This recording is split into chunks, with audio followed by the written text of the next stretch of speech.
Welcome, everybody. Good to see you all. Welcome to the Grassroots Conference Call for December. If this is the first time for anyone on our monthly Grassroots Conference calls, a very warm welcome to you. My name's Naveed Chowdhury and I'm the Head of Campaigns at Results UK. Yeah, really good to see everybody, and thank you for joining us on the last Grassroots Call of 2022. I don't know about you, but for me, this year's absolutely flown by. And I'm sure as many of you will agree, it's been quite a tough year for ensuring that the UK makes a strong contribution to the fight against global poverty. In a minute, I'm going to quickly mention how I think we face those challenges together as results and share a few achievements. First, though, I'll start off with the usual housekeeping messages, if that's okay.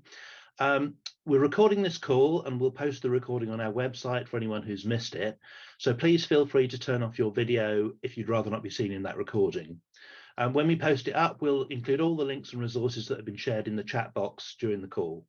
And you should be able to find the automatic captions if you need it, which you can turn on and off using the Zoom menu bar. Please, if you can, keep yourself muted during the call, and if you've got any questions, we'll try and deal with those through the chat box. However, if anyone's new or want to introduce themselves, please say hello now, and either using the chat box or just unmute and say hello if you'd like to. We'd love to hear where people are calling in from, but you don't have to. It's okay not to introduce yourself. Would anyone like to say hello? I'll say hello just for the hell of it. Thank you, Peter. So I think it's become your traditional role, isn't it? Okay, so look, on to the developments we've seen in UK politics since our last conference call. Believe it or not, it was since the last conference call that we had the autumn budget statement, and we were told to expect a significant delay to returning the UK's spending on international development. The official development assistance, or ODA budget, I'm going to call it throughout, to 0.7% of our gross national income, or GNI. At the moment, there is in theory a cap of 0.5%, although it's not exactly that. If you were on last month's call, you'll have heard last month's speaker, Richard Watts from Save the Children. He told us that this figure now includes the cost of hosting asylum seekers and refugees in their first year in the UK, and processing asylum applications as well. All that means, of course, that there's even less money in the ODA budget to spend on supporting vital efforts around the world to overcome poverty. The UK is actually the only G7 nation to choose to do that, and to choose to use the ODA budget to cover these important and necessary costs of supporting people seeking sanctuary in the UK. It's really a political choice not to find sufficient budget to do both of those things. After the budget statement, the new Foreign Secretary, and it's not quite so new now, James Cleverly, made a ministerial statement explaining how the ODA budget would be affected and confirming that 0.5% figure. And we'll link to the statement if you want to read the details for yourself, as well as a commentary on its implications from BOND, which is the UK umbrella body for international development organisations. So I think I can see those just gone in the chat. So one of the implications of this budget squeeze was the UK's pledge to the Global Fund to fight HIV, TB and malaria, which was finally made on the 14th of November. Whilst the sum announced, £1 billion for the next 3 years, is definitely significant, it falls well short of the 1.8 billion that we asked for, and is less than the government pledged in the previous replenishment in 2019. And that gap of £800 million will actually mean, it's been estimated, that more than 1.5 million extra lives will be at risk.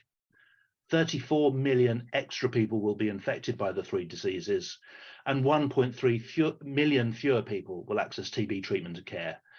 And let's be clear that that too was a political choice. So in our press statement, which we produced on the day of the pledge, we expressed disappointment. And I think this gives an indication of our level of ambition at Results, that, you know, we were disappointed at getting £1 billion out of the government at a time like this. However, we know the scale of the need, and other countries managed to increase their contribution, but the UK government chose not to do so. However, we do recognise it is a very significant achievement, and one that could not happen, and in fact did not happen, without your advocacy. So while we wanted more, we do want to celebrate, perhaps in a slightly muted way, what we've achieved together. Once again, you have shown that advocacy gets results, even though it has clearly been harder this year to get the political attention that we know the Global Fund needed. So a massive thank you from me on behalf of Results for all that you've done. That's £1 billion to help eradicate these 3 deadly but curable diseases over the next 3 years. So of course we know we'll need to do more to reach the 2030 eradication target, but for now, thank you. And again, I think we've got a link to our press statement in the chat if you want to go and look at that afterwards. We've also just heard some really good news to end the year on from the FCDO, which we'd like to share with you. Some Results staff members met with some of their officials last Thursday, so this is hot off the press. As well as saying how they thought advocacy had made a real difference to the Global Fund replenishment, they also informed us that they are going to provide £20 million, that's M, not a B, £20 million to the Global Polio Eradication Initiative, or GPEI, before the end of the year. So back in September, many of you asked the government to commit to spending at least £50 million on polio eradication over the next 3 years. So seeing 20 million out of that being spent by the end of this year is a very, very good sign that they're taking the need to invest in polio eradication seriously. And again, in case you want to look back at that action, we'll put that in the chat. So once again, a massive thank you. I believe this is another proof that thoughtful, targeted advocacy really does make a difference. So despite how hard it's feeling at the moment to reach politicians, it is still working, and we need to continue to make sure that our elected representatives are engaging with the public, and especially that they continue responding to our concerns about the UK's international obligations around poverty reduction. Next, a big thank you to everyone who's taken action recently on the importance of foundational literacy and numeracy as a vital goal for the UK's support for education programmes around the world. So whether you wrote to the then briefly Development Minister Vicky Ford or the new one, Andrew Mitchell, thank you. This month we're continuing to focus on education with a request to support an organisation called Education Cannot Wait, or ECW, which works to provide education to children in humanitarian emergencies. And we're asking the UK government to pledge £170 million for the period 2023 to 2026 to ECW. So we know that that will need to come out of a reduced ODA budget, and we'll be hearing very soon from our guest speakers about why this is needed now, and hopefully they can provide some tips with how this is politically feasible in the current circumstances. Now, we're hoping that this is a good opportunity to get noticed by the new minister, Andrew Mitchell. Very often, as we know, letters to the government get responded to by officials, and whilst the minister knows about the issues that are being raised, they don't usually read or reply to the letters personally. Now, this can be different if it's something really personal, and we want to try and stand out from the crowd. So if you can, this month, we're asking you to consider customising your advocacy letters using handwritten and handcrafted letters that will stand out. And I know some of you have done this before. And the idea is to express your personal motivation for campaigning on education in emergencies. Politicians do regularly tell us that they notice any evidence of personal commitment, and they also love to get anything, as you'll obviously imagine, that gives them the sense that they're personally being noticed. So if you do want to feel able to have a go at this, please do, although of course straightforward letters are also really effective, so don't worry if this is not your thing. Some of you will have had a go at this, what's called craftivism before, and if you haven't and you're intrigued, please do check out our creative guide, which we have emailed to you, but we're also linking to it in the chat box. So making these handmade letters will hopefully also be an enjoyable and relaxing activity to do either individually or as a group in one of these winter evenings. As you will shortly hear from our speakers, the theme of the ECW replenishment is 222 million dreams, which refers to the 222 million children who are not in school or not getting the education they need for a successful future because they are caught up in crisis situations. And so we're suggesting that you might want to think creatively about that theme to bring your letter to life. I'm going to leave that there for now. We'll introduce our speakers in a short while, but before we do, I'm going to hand over to Ruthie just to share a bit about your activities from around the UK this month. Great, thanks, Naveed. I'll try and keep it brief, so really lucky that we've got two speakers tonight. Just to quickly say, I have been sharing the links in the chat, but they haven't all been copied over very well. So if you have any troubles with the links, they'll be on the blog site, and we'll circulate the recording with the blog and the links later this year. Yes, I won't promise a date. So good evening, I'm Ruthie, the Campaigns and Communications Officer, and I want to start by echoing Naveed's thank you and congratulations for all your advocacy in recent months and this year and in previous years as well. It's very inspiring when we hear from FCGO officials and parliamentarians that not only is your advocacy being noticed, but that it's materially contributing to meaningful changes. And yesterday was International Volunteers Day, which is another reason to celebrate you all and thank you. So in case you weren't aware, Results is part of a partnership of global health advocacy organisations called the Action Partnership. And many of our sister organisations in the US, Canada, Australia, and many other countries also have networks of grassroots volunteers. So yesterday on International Volunteers Day, we went on social media to share, we reshared a blog that we collaborated on last year, which has video messages from a number of volunteers across the Action Partnership, which we'll reshare in the chat in case you'd like to look back at that.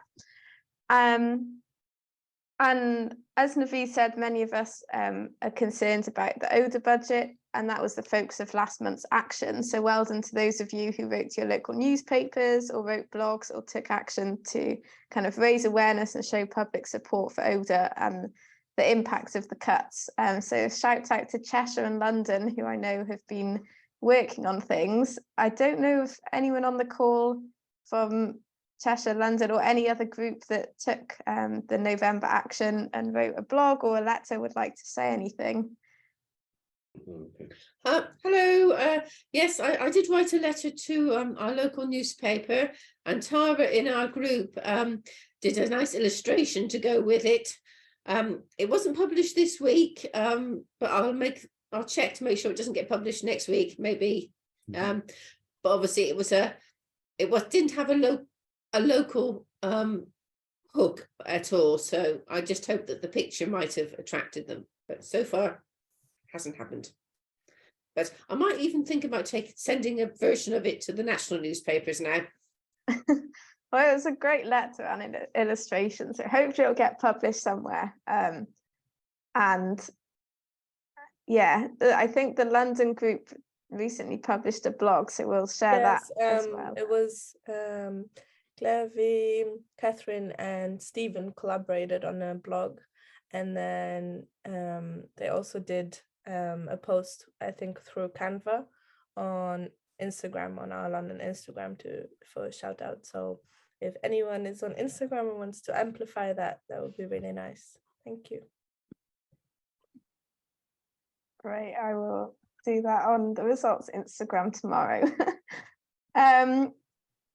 So in the new year, we'll be encouraging you all to reflect on your advocacy this year and plan ahead for 2023, both as individuals and as groups. So we'll share some key dates and advocacy moments in a calendar, and also some ideas for activities. So we'll send that out for Christmas or just after Christmas. So yeah, just keep your eye out. And a reminder that in the new year, our conference call will be a week later on Tuesday, the 10th of January. Another exciting thing happening in the new year is that Results staff will be starting to work in a new office. So we're currently in Vauxhall, and that's where we've been for quite a few years. And we'll be moving across the river, not on a boat, I think probably in a van, to Millbank. So still close to Parliament and still close to good transport links. So yeah, we'll send the new address out. I know it's less relevant now, but it's still nice for you all to know where you can reach us by post, or if you're walking by and would like to have a look around and have a coffee. But for now, our focus is on raising support for the education of children and young people who are affected by a range of crises, such as displacement, conflict, or climate-induced hazards. And if you're particularly interested in this topic or are a carer, parent, or teacher, or have links to schools, please also check out our hosted organisation called Send My Friend to School. You've probably heard from Nada on a call earlier this month, earlier this year, and Send My Friend offers something a bit different to results. They're targeted at young people, and so they have a campaign champions program for 14 to 15-year-olds, and also school packs for children and teachers and parents to take action. So if you have any links or would like to kind of continue campaigning on this area with young people, I really recommend checking it out. And obviously there's always ways that you can get involved as well. So I'll hand back to Naveed, and yeah, I look forward to hearing from our guest speakers this evening, and also seeing some creative letters going to Andrew Mitchell as the month goes on.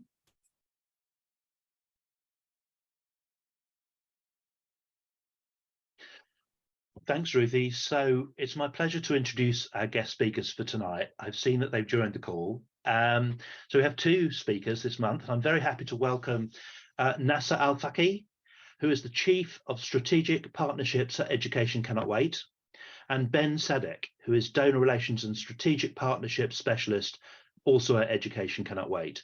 And if Ben's name sounds familiar to some of you, it's because he used to work at Results a few years back. Nasser and Ben, very warm welcome to you both. Thank you. Lovely to meet you all. Well, thank you for joining us this evening.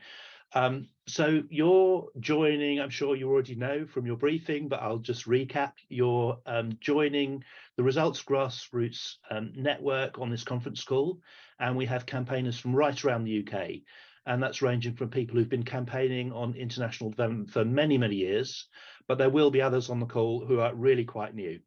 First, I just wanted to thank you all for inviting us here tonight. And I guess it's quite late, and the dedication that you all have to support organisations like ours. And I managed to join early enough to hear the reflections on the Global Fund and the polio initiative.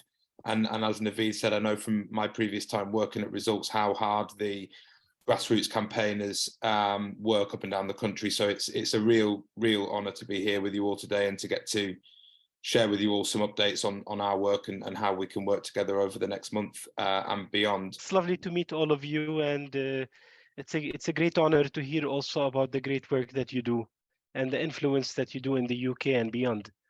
And it's always a pleasure to be, especially with volunteers, because you give from your time, you give from your soul, you give from your generous. You're generous in how you offer these public issues, and we really admire that. My name is Nasser Al-Faqih. I grew up in Palestine, and grew up in a place with a lot of conflicts, with a lot of issues. When we were going through schools in the 80s and early 90s, and I think for me, education provided that empowering narrative that we also see now with the children that we work with. It helps people, I think, in crisis see their present, see their current circumstance as an empowering situation, not a disempowering one. We look at the situation and see opportunities for why do we need to get education, so one day we can grow up and one day we can address some of these challenges. And we see that, I think, in many of the children that we work with. I started doing many different other things before coming to the field of education, and Education Cannot Wait. But it's quite empowering to relive that with many of the children that we work with in the different refugee camps and the different contexts where we work. So it's a pleasure to be with you, and look forward to speak more about ECW, share with you more about the work we do, And hopefully that would be also useful to you. Thank you.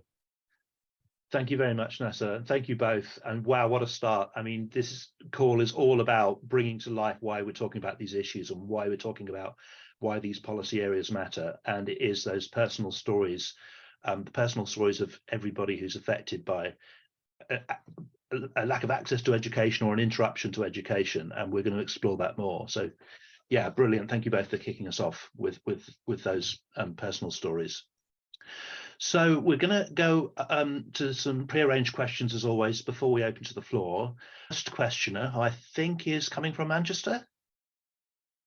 Hi, Hello yeah, there. it's me from Manchester. The first question is, why is education so important in the emergency situations that many children around the world find themselves caught up in? So should I take the first question, Ben? Yes, please, Nasser, go ahead. No, this is a very important question, and you know, for many years, when the humanitarian community was addressing crises, they would look at priorities like shelter, they would look at priorities like food and priorities like health, and often education was left unattended because people didn't think education was life-saving. And what we've seen in many of the refugee camps, especially for displaced populations, is that years pass very fast, and their problem and their crisis doesn't end in 1 or 2 or 3 or sometimes 10 years. Some refugees stay refugees for 17 years.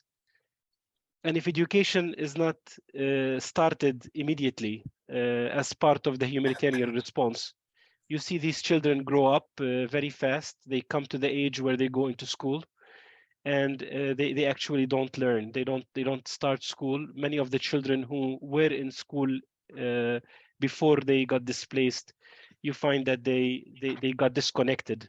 And you know how it is with children. If they miss school for 1 or 2 years, most likely the return back to education would be very limited, very slim. And that will impact their lives for forever. And what we've seen is that if education is not made as a life-saving priority and is not brought up front as part of any humanitarian response, that we will be at risk of losing children, girls for early marriage, boys who get recruited in militant groups, who start in the labor market very early, and are never able to have a healthy livelihood or make choices or feel the dignity that people with education or people who have had the chance to learn and make choices would have otherwise.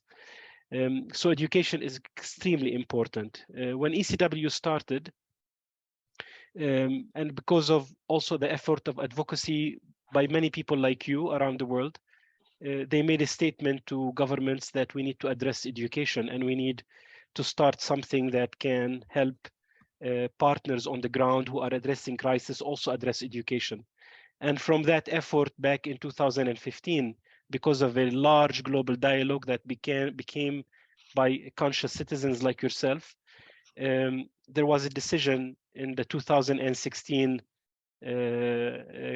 summit, global summit, that a fund needs to be established that can work very fast, that can intervene very fast and provide needed funds and needed support for delivering education for children affected by crisis. And that was our fund, Education Cannot Wait, which is a global fund owned by many countries who provide generously to it so that we can provide financing otherwise was prioritized for other sectors. Why is education important? I mean, when we support schools in these communities that are often not only, I mean, the problem of lack of education is not the only problem the children we work with suffer from. They lack safety, they lack protection, they lack support for their mental health and psychosocial support. Many of the girls that we work with, they lack the safeguarding for their menstrual health. They lack the safety of schools, the safety of safe toilets and bathrooms. So investing in education means also investing in a protective environment for many of these children. When they come to school every day, they are less likely to be forced into early marriage. You have also teachers and educators and leaders in the community who also intervene in their well-being beyond just their parents. And I think this is why it's important. Many of the communities we work with also have to one day rebuild back, have to one day also break that cycle of violence, of hunger, of poverty, of whatever it is that they are suffering from. And the only way to do that is to make sure that an educated generation is also coming out of these communities that is able to build back better, to become the doctors and the engineers and the teachers and the honorable politicians and the statesmen and women to be able to support rebuilding their communities. Thank you, Nasser. I'm going to move us on, as I'm sure we'll explore some of those issues in a bit more depth later. I can already see one or two questions coming in. That's an absolutely fabulous answer to start us off with, linking, education to some of those other issues that people face when they're lacking the basic rights that they need because of a humanitarian crisis. I think that might segue nicely into the next question, which should be from the London group. Yes. Aurora, go ahead. By Richard. So, I mean, we have in big part heard why this is important from your response, but I would like to know more. How is it that Education Cannot Wait addresses these these issues? Shall I take this one, Nasser? And I'm going to try and address Jill's comment in the chat as well, which is a very good one and one that we get often from our financial donors and many of our partners, which is what is the difference between ECW and the Global Partnership for Education, which I know is an organization you've campaigned for very successfully in the past too. So I think first and foremost, Education Cannot Wait is a fund. We raise money from public donors like the UK government and many others, from private donors like the Lego Foundation, Verizon, Porticus, and the many private donors that we have as well as individual contributions. And we work through the international humanitarian systems that are in place to get funding as quickly as possible to organizations on the ground in, I think now, over 40 countries.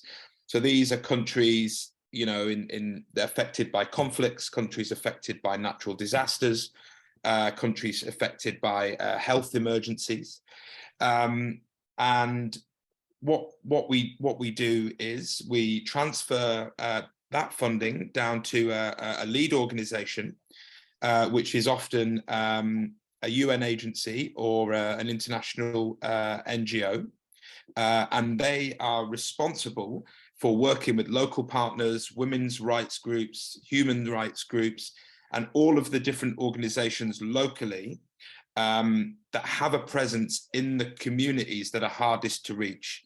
So I think it's worth emphasizing here that ECW's, I guess, real comparative advantage and value add is that we're providing those education services and protection services to communities that are being left behind by the international system or by the state in that country, either because there's an active conflict and they're in areas that are inaccessible to the state, or perhaps they're refugees to a country and the state simply doesn't have capacity to pay for their education services.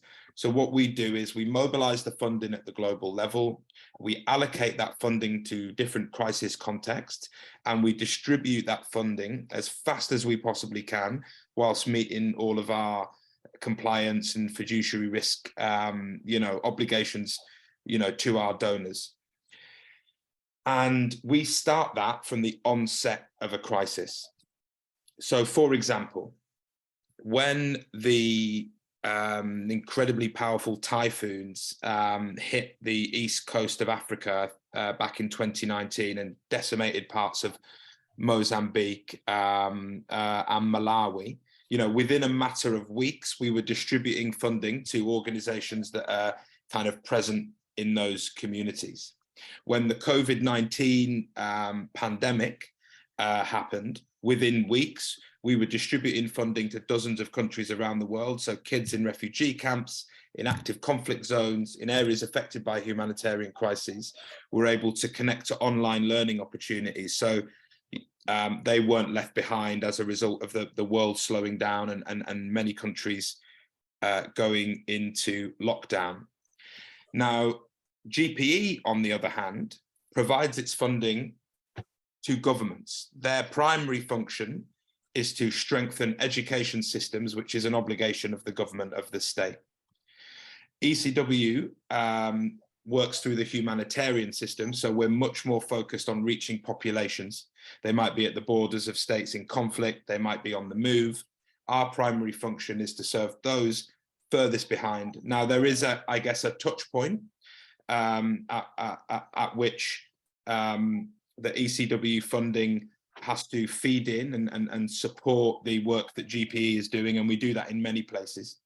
And you know, Nasser can maybe give some examples of where we've done that kind of successfully when I pass to him in a moment. But I think a good way of describing it is, if you look at this kind of continuum from the onset of an emergency, a conflict, a natural disaster, to along this continuum to development, to long-term development, systems building, you know, the state investing in the education system. I guess GPE works in this half of it, and ECW works primarily in this half of it. I hope that was a reasonable enough analogy. I'm going to pass to Naveed. Thank you, Ben. Really clear explanation of how you work and the difference between yourselves and the global partnership, which I hadn't understood myself. So thank you. That's really great. We have another question now, and it's coming from the pool group. Hello, yes.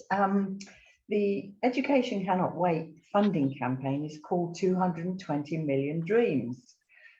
We'd like to hear some stories about the kinds of dreams that you've heard and what it means in reality for the children's futures.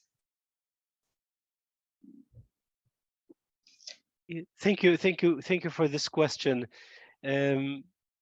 I work as part of my work in partnerships, I also look after some of the investments we have in the Middle East, because I'm based in Amman. And I work very closely with the colleagues in Yemen, in Iraq, in Syria, Palestine, and Lebanon. So I'm going to try to maybe answer from the things we witness firsthand. From the Syrian side, big part of our work is on informal education, because we support many of the internally displaced population, people and communities in the northeast and northeast and northwest of the Syrian region. And one of the stories that we were touched by were the children living with disability who could not make it within the formal education sector, where these children were facing bullying, were unable to get the attention they need within schools, and because of the conflict, because of the inability to provide that additional care and attention they needed, they didn't go to school. And one of the children we worked with, his name is Rifat, and he basically missed 2 years of his education in the Syria area, until the ECW non-formal education came through one of our partners, and he was able to continue his education. And I think this is how, when we talk about these dreams, we talk about the ability of these children to be able to pursue their education. When we worked in Lebanon during the COVID time, we were working within the refugee community. So everyone there was a refugee. Everyone was from an underserved community. But we were looking at those who are even further marginalized within that refugee community, who could not catch up with online schools because simply the parents didn't have a mobile phone to catch up on homework, or they didn't have the means for transport to go on the 1 or 2 days a week where schools and teachers met. And what we were able to do with ECW is to provide additional support to schools to be able to attend to those even further marginalized within the marginalized community. And I think this is another example where Education Cannot Wait was able to provide more outreach for education system. In Palestine, we have all the communities in Area C. What we saw, I mean, these communities are further from the urban centers, and the trip from their schools to the from their communities to the school is quite of a risky trip, which means that boys get to go, but girls get to stay home because parents are afraid to send the girls on that route to school. And programs like the ones we fund provide the safe transport for girls to be able to go to school and have the same right of access to education as boys.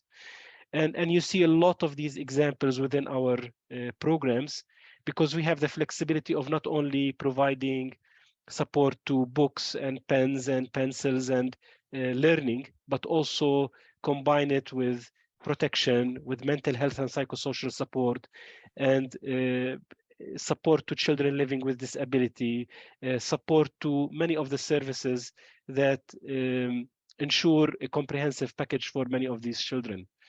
In South Sudan, when we were sitting with colleagues last week, they were telling us that in the communities where the ECW program is active, these communities in the southern region never had schools before. So it's the first time these communities actually have girls' schools in their communities. And what the program did was empower many of these parent-teacher associations to be able to construct these schools.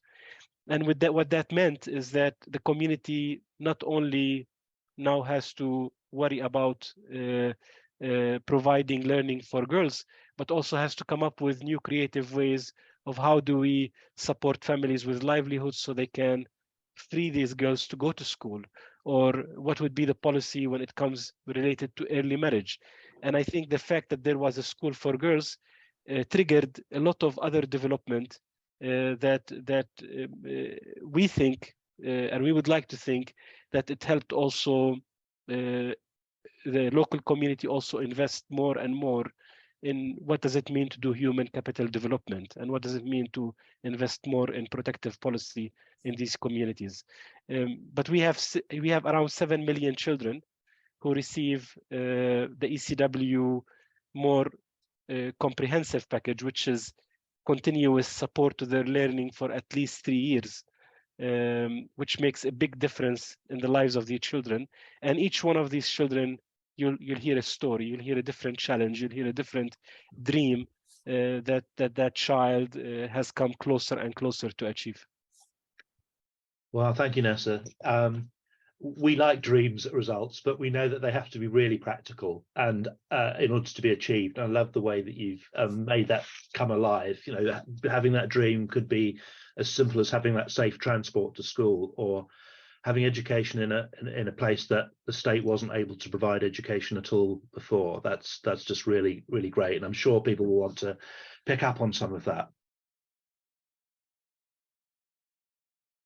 Words and then hand over to Ben, because Ben lives in the UK and he knows the context better than me. But in general, I mean, we feel optimistic that the UK will continue to support Education Cannot Wait, because the UK government was also one of the founding countries that invested in this fund. So beyond their interest in it as a fund that has achieved results and a fund that has proven its accountability, I think the British government and people feel also a sense of pride that they have had a hand in putting that fund together. So we're optimistic. And we know that your campaigning works, and we know that ministers listen when their own constituents and their own public are calling on them and pointing things in their direction. So that I would just close off by saying that we know that your advocacy works. We've seen it with the Global Fund, And I think anything that you can all do to kind of support with whether it's craftivist, creative letter writing, whether it's meeting your MPs, whether it's I think I see in the chat Vicky's amazing suggestion to work with young people to make the case. I think all of this in the coming week or two or over the next month would be really, really helpful, and very happy to answer any further questions that you have on the specifics. We have some good messages that you can use in relation to the figure. You might be wondering why 170 million.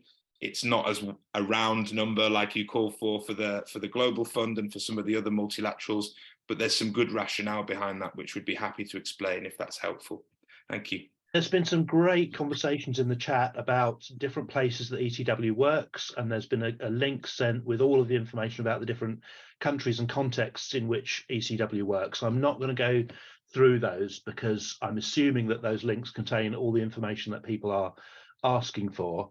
And yes, great that we picked up a response to Vicky's question about, is it okay to be creative and send pictures to Andrew Mitchell? I'm sure that will be absolutely fine. So I'm going to open it up now. We've just got about 7 minutes left. We've had some very, very comprehensive answers already, but I'm going to open it up to just anyone on the I was going to say on the phones. We're not on the phones, are we? On video, to just open up your mic and ask any question that you would like. Well, the question was, you mentioned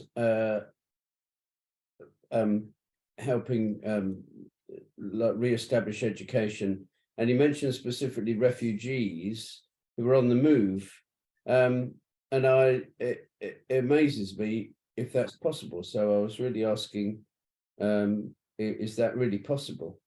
But just another thing occurs to me just now, which is that I think this year there's been so many new conflicts and conflict zones opening up all across the world. It's really depressing.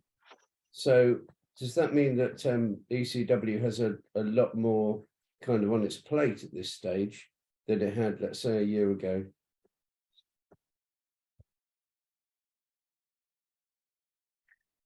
Would you like me to take this question first? Please, go ahead. Thank you very much for that question. I think for the refugees on the move, we work very closely also with our colleagues in UNHCR.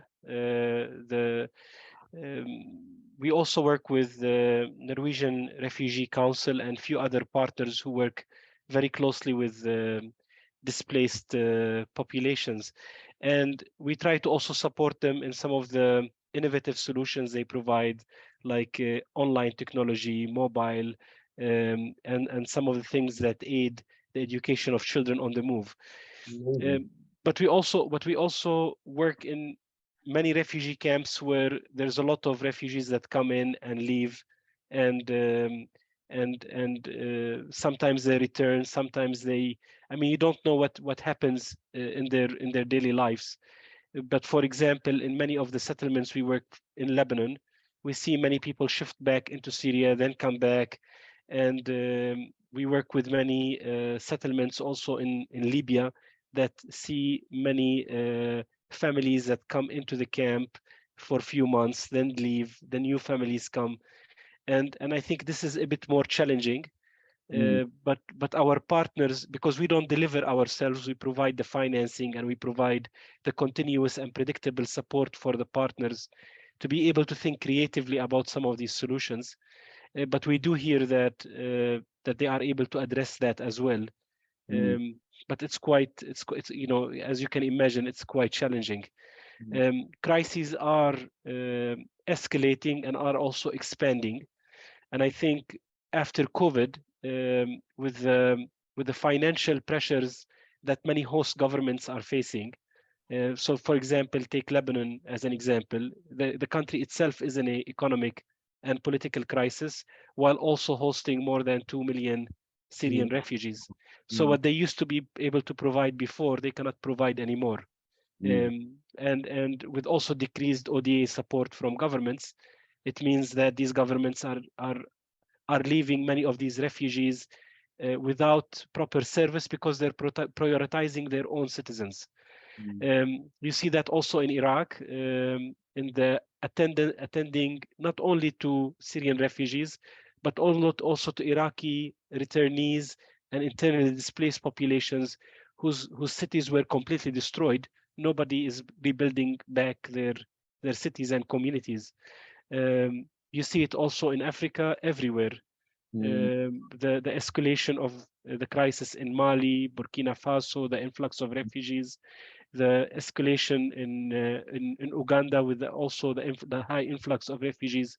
All of that is putting more pressures on us to be able to provide more substantial funding. Also, the crisis that Ukraine is facing has shifted a lot of the resources from our traditional donors into Ukraine, which means less and less resources going to many forgotten crises in Africa and the Middle East. And these are all compounded pressures coming all at the same time: COVID, economic, poverty, Ukraine, and decreased ODA, all coming together, creating a very unfortunate, I think, situation for humanitarian support. But we are still able to provide good work, so I hope I don't depress you with my answer. I mean, there's still a lot of good work out there too.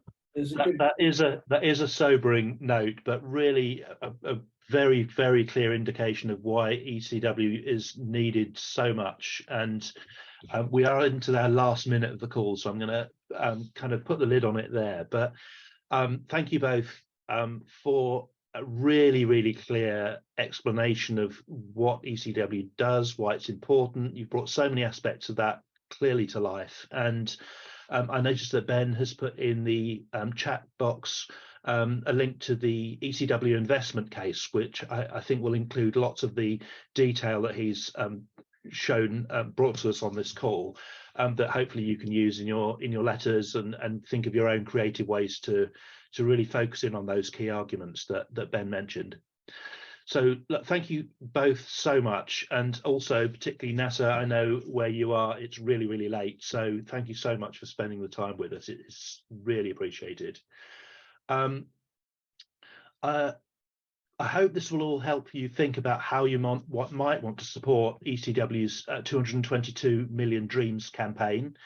As usual, we will put a link in the chat, which you can pick up just before you go, which links to our action materials, which hopefully will add to what you've seen in the links to ECW's materials. And good luck with your letters, and we hope you have fun writing them. So very many thanks as always for everything you're doing to fight against poverty and injustice around the world in all its manifestations, which is clearly needed in these tough times more than ever. And lastly, I want to remind you what Ruthie picked up on earlier on, that our first grassroots conference call of next year will actually be on Tuesday the 10th and not Tuesday the 3rd, and that's just really to enable us all to kind of get back on to business after the break. So it will be at the usual time of 8 p.m. Thank you for being here this month. Thank you for everything that you and your groups have done this year, and please do have a great and well-deserved break. So I look forward to seeing you all in the new year and hearing how this letter writing has gone. But for now, thank you so much, and do enjoy the rest of your evenings.